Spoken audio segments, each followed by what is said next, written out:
Randi Weingarten is the president of the American Federation of Teachers, the second largest teachers labor union in the country, knows well the issues facing the profession these days, and she is here now to express and analyze for us what's going on in this current climate. Randi, good morning. Thank you so much for being here. Good morning.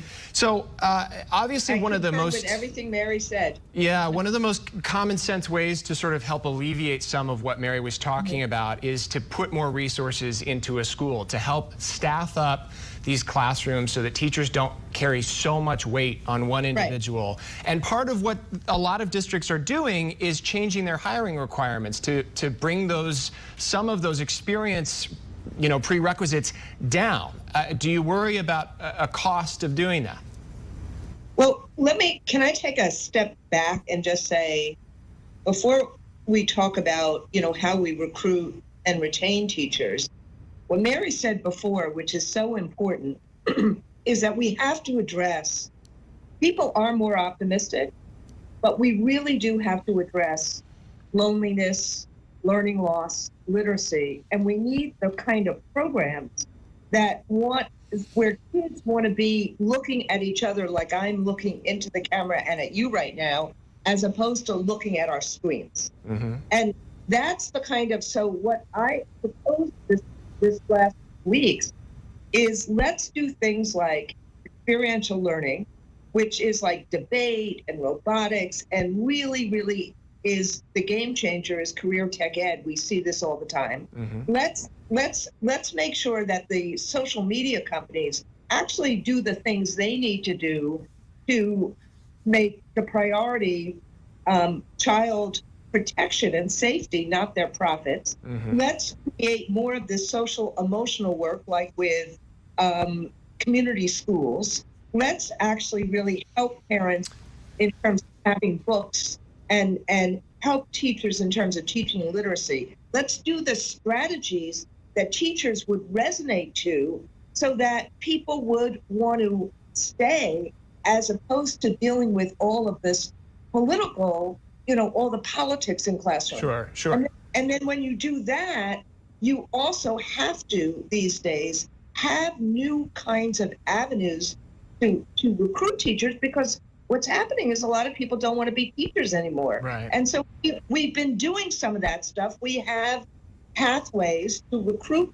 teachers into teaching, just like we're trying to say, let's have pathways to recruit chips technicians into, chips into the chip industry. Let's have pathways into healthcare. So that's what we're trying to do. And we have these kind of grow your own pathways that we love, but we have to make sure that people really have the skills and knowledge they need to be teachers. So all of that is doable, but I would start with, let's make sure we address loneliness, learning loss, and literacy, and make schools joyful and fun for kids.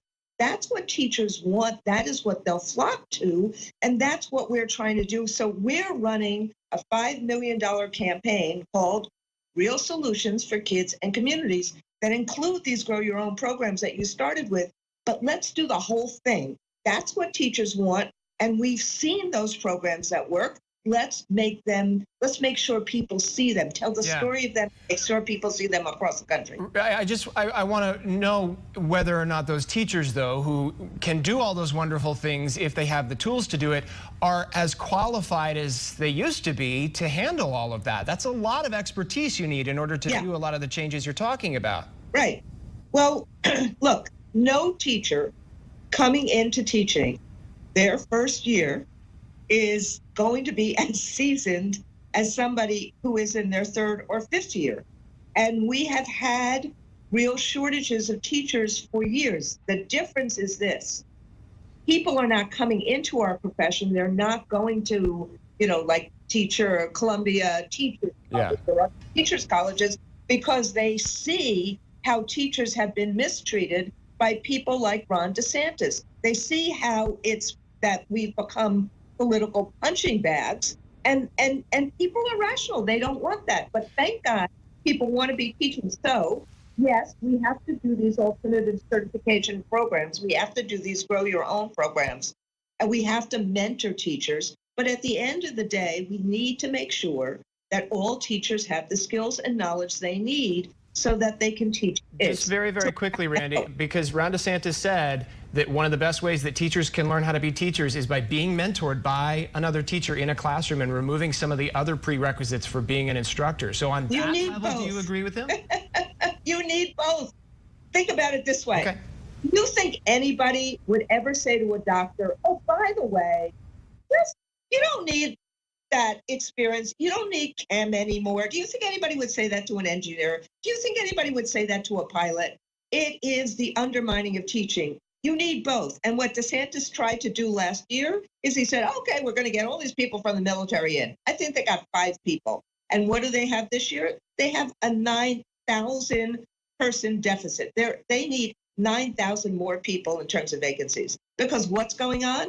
If you have a DeSantis every single day who's basically undermining the profession, bullying the profession, basically threatening teachers with felonies, if they have a classroom library book like Amanda Gorman's poem, and some person says, I think it's, it gets so political. So he's just so wrong on so many levels. Randy, I wish we had 1,000 more years to talk, but we're out of time. I so appreciate you being here. Thank you for your expertise. Randy Weingarten, President of the American Federation of Teachers. Thank you.